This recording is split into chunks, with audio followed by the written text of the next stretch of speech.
What up, you guys? Today we're going to be working on a Japanese black pine, and well, I call this my forever Christmas tree Japanese black pine. As you can see, it's pretty tall, so it's almost as my height.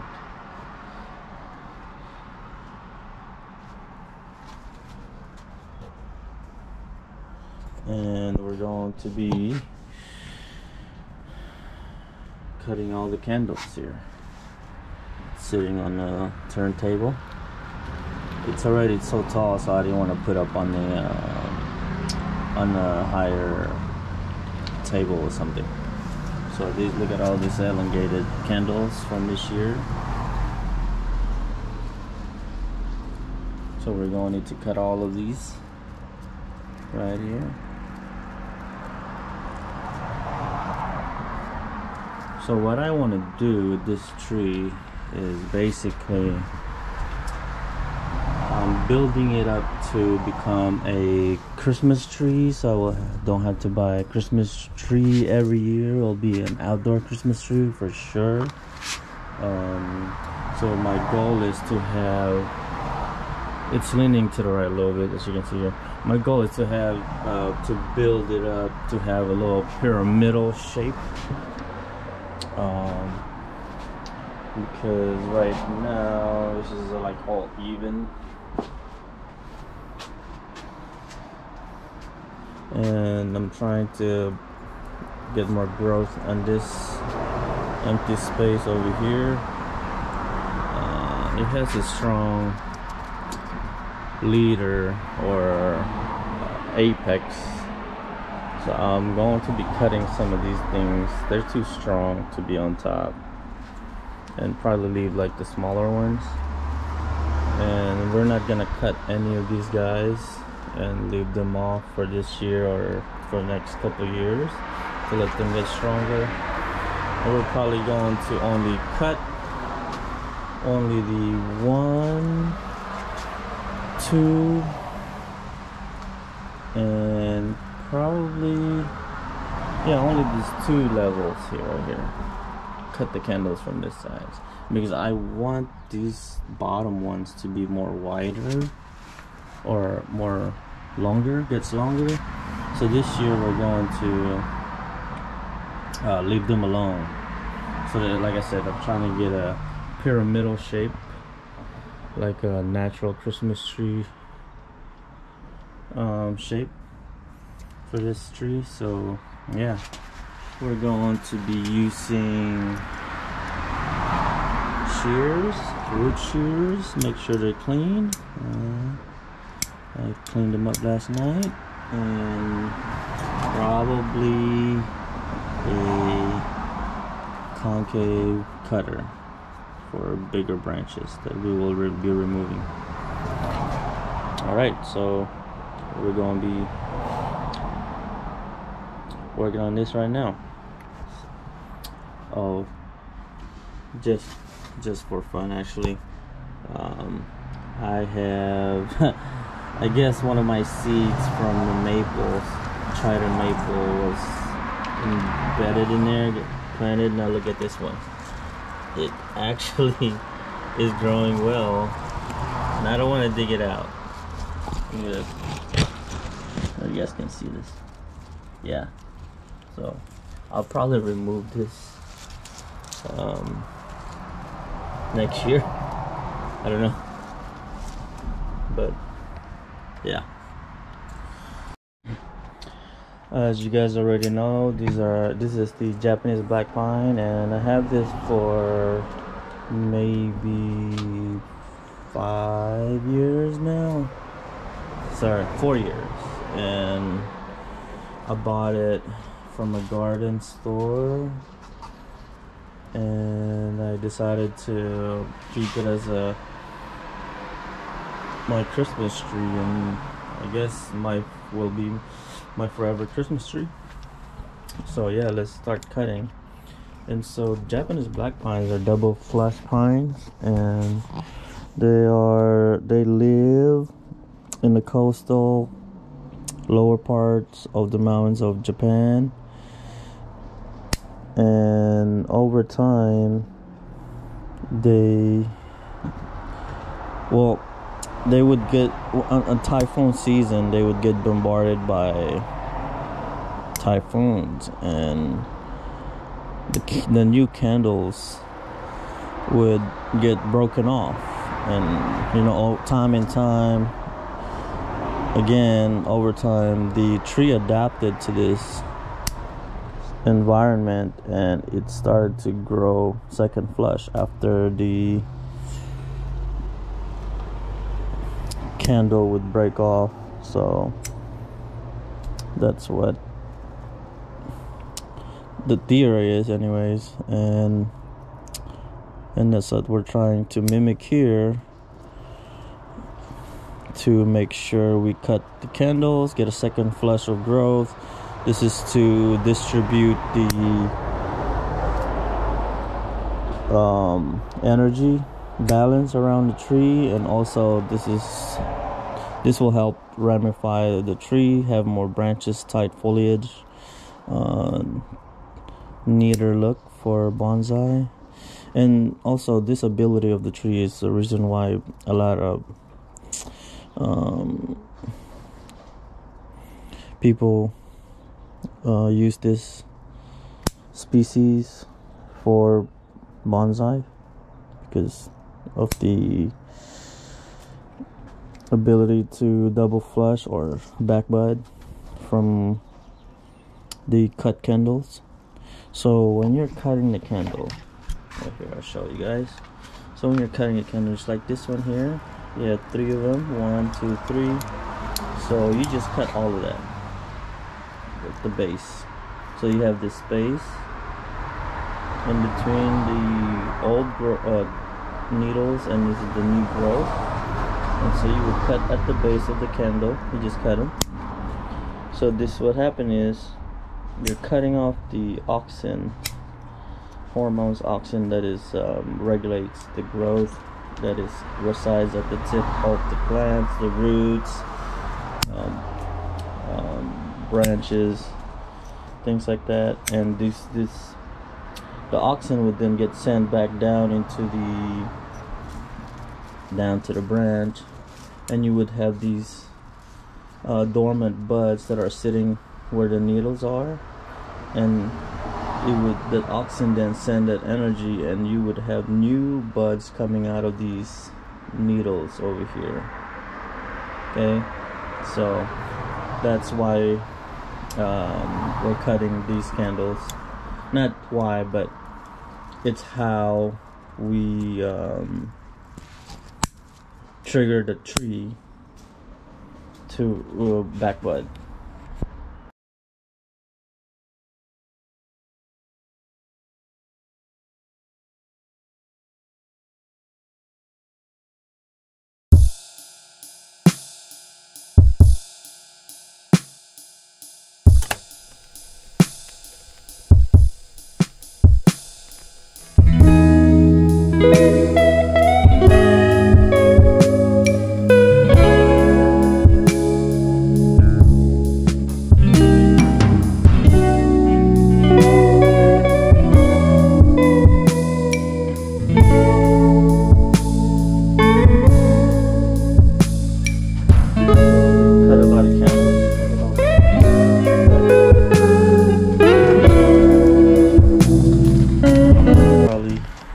Some more candles cut.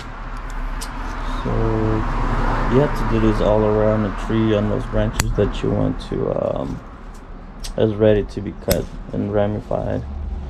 And so just to let you guys know, when you're doing this, the tree has to be healthy, and the needles of the new candles has to be almost they're out of the sheet, and they're all fully grown like this. And this is done during late spring to summer. This is May to August here in California, Northern California. we have a Mediterranean weather like here, so we have a more growing season, longer than people up north like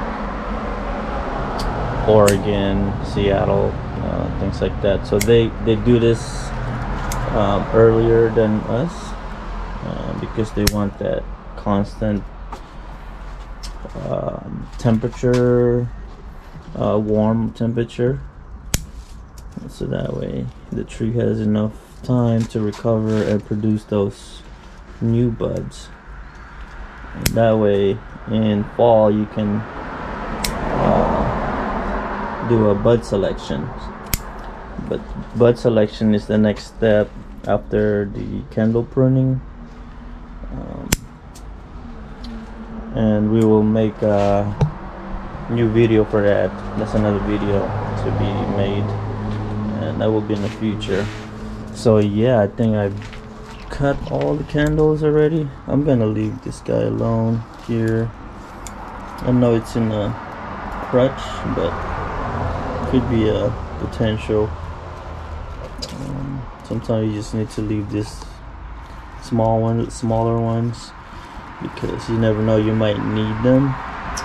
These candle branch right here could die off, and you don't have any backup to replace that.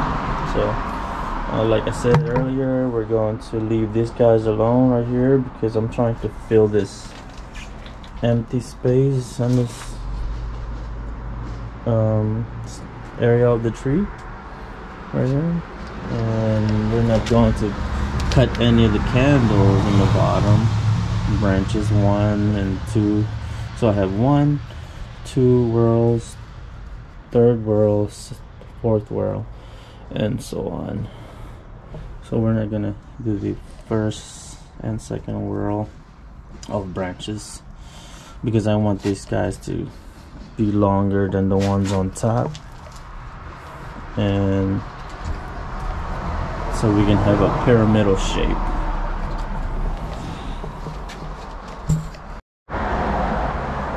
But we do need to do something about this apex of the tree. The leaders, they are growing really strong, and we're gonna cut them off.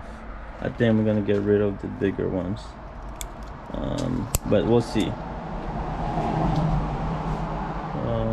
We'll see. I mean, first let's cut the candles and see how they look.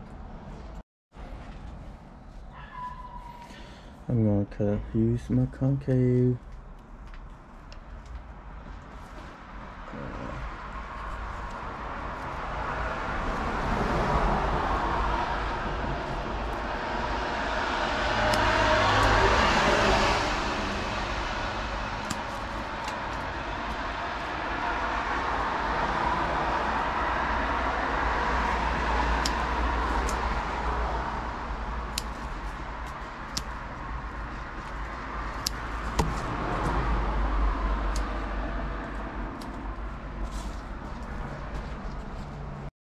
Okay, this fast started cut with the shears, so I'm gonna use the shears while I'm holding the camera here.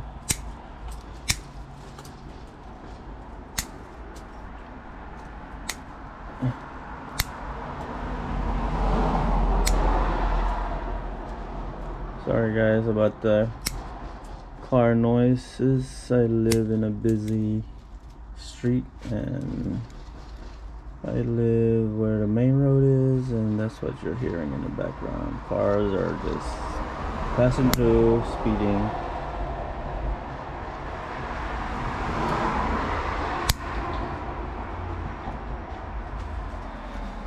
Okay, so let's see here. But we're going to leave one of these guys as the, what do you call that, a sacrificial branch.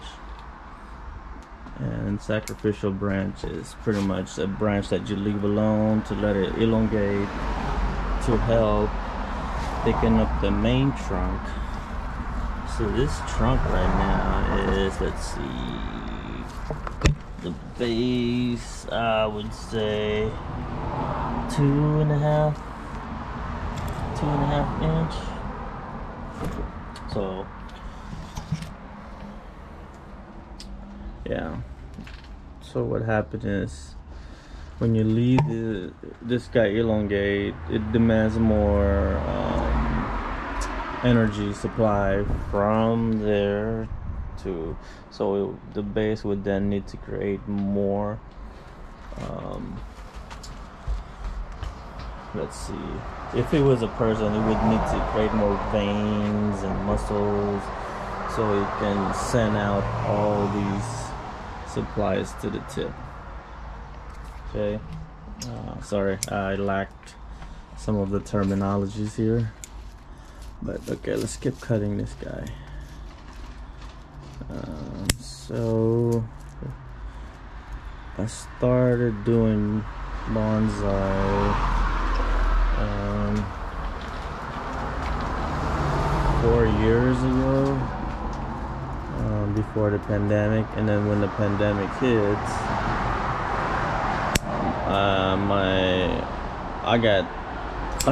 no one else, there's nothing else to do, and so I started diving into bonsai even more because it's, you know, stay home.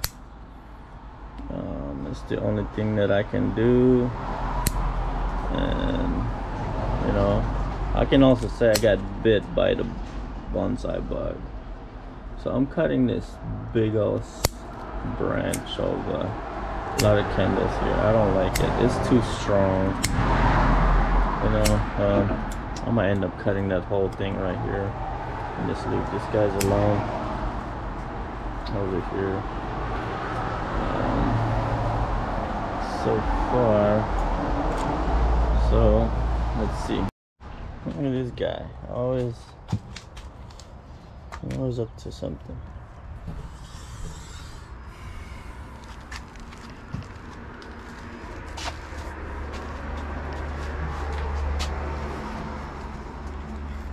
So, hey, Katsu, no. Don't go anywhere. Leave those birds alone. What are you looking at? Oh, it's a bee. Leave the bee alone. He's here to pollinate. You don't get stung, dude. You don't want that. Sorry about that. Katsu over there trying to catch a bee.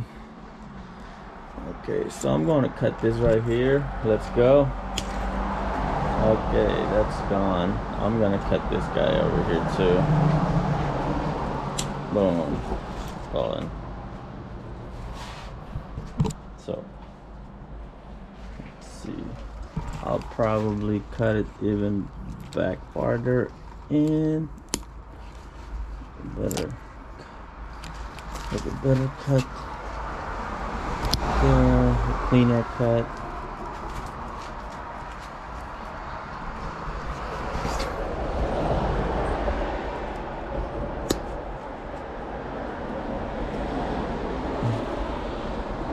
Clearing some of these stubs here. Again, you can only do candle pruning depending on what stage you're on with your tree and how healthy your tree is.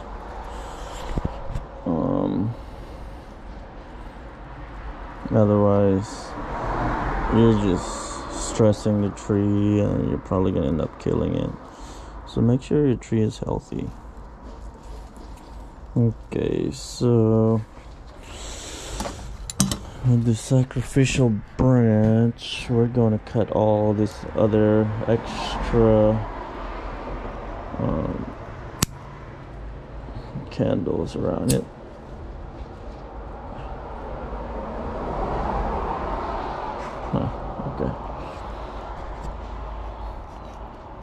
Okay. Next thing we need to do is candle, we call this needle pluck. Needle plucking is also another method of energy balance. So this is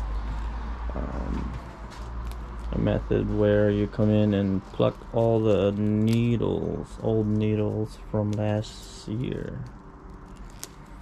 And this is what I'm doing right now. Okay, so I'm gonna leave all these needles alone. And also I want to tell you guys, remind you guys that if you're plucking the needles, leave the needles where you want, potentially you want where you want the tree to back bud. Look at this one.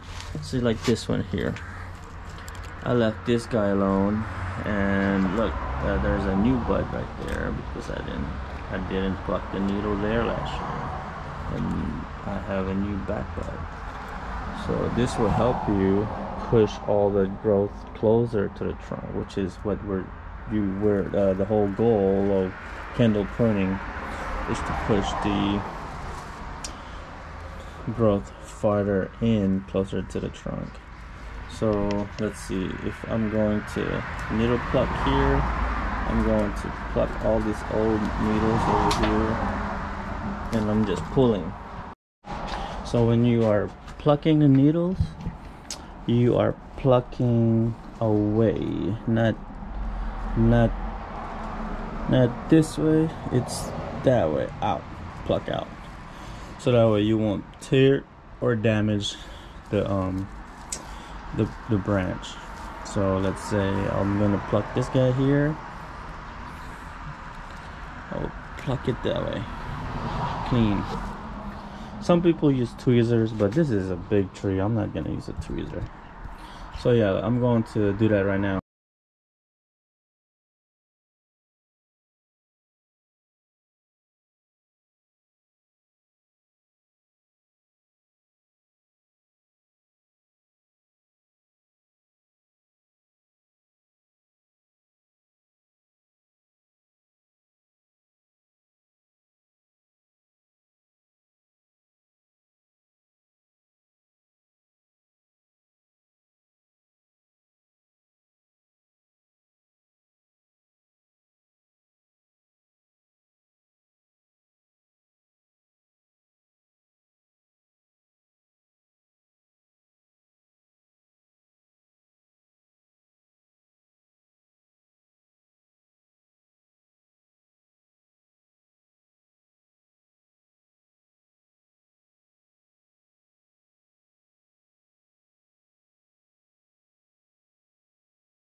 So we have needle pluck and candle cut. The tree is a lot cleaner. We left this we're gonna let this sacrificial branch grow, elongate. We left these guys alone so we could fill this space over time. Cut off these strong growth on top and let these smaller ones thrive. So basically today we have candle cut so we can have back buds. We have needle pluck for energy balance for the tree. So yeah, I don't know if you guys noticed, I was just plucking away. So really, a lot of bonsai enthusiasts or experts, they said that to leave when you're needle plucking, leave as much needle to where the weakest branch is, so that way the energy balance evenly. But hey, we are bonsai avant-garde over here. For me, I just do it the way I think what works for my tree, and as long as the tree survives the work that has been done to it, I think it's all good. And if it's ugly and it's beautiful to me, then what they say, beauty is in the eye of the beholder. So I tell you guys, do what you think is good for your tree, and if it's looks good for you, go for it. And don't listen to outside noise, because it's your tree, it's your bonsai, and it looks good for you, then by all means, let's go. So yeah, I'm gonna give it a little spin here, final look, and I hope you guys enjoyed that video. Yeah, thank you for watching. So yeah, my forever Christmas tree.